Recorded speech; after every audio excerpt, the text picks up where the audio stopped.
అందులో గన్ ఉంది, గన్ను చూస్తే జగన్ గుర్తుకొస్తాడు, అందుకని మాకు నచ్చలేదు అనేటువంటి అభిప్రాయం వారికి ఉండొచ్చు. ఆ మాట జగన్మోహన్ రెడ్డి గారు కూడా చెప్పారు.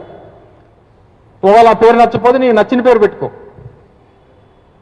కానీ ఆ 3 ప్రాంతాలు కలిపి ఒక గ్రోత్ కారిడార్గా ఉంటే, అది క్యాపిటల్ రీజనల్ డెవలప్మెంట్ అథారిటీ సిఆర్డీఏగా ఆ ప్రాంతం ఉంటే ఈ రాష్ట్రానికి నష్టమా, దానివల్ల ఉపయోగం లేదా, చేసినటువంటి ప్రతిపాదనలో ఉన్నటువంటి లోటుపాట్లు ఏంటి అనేటువంటి దాని మీద చర్చ లేదు.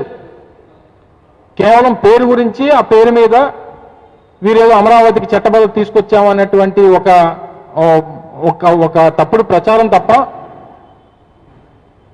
నాకు తెలిసి భారతదేశంలో స్వతంత్రం వచ్చిన తర్వాత దాదాపు 28-29 రాష్ట్రాలు ఉన్నాయి.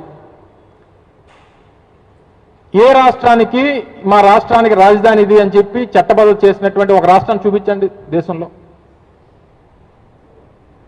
ఇదే ఎన్డీఏ ప్రభుత్వం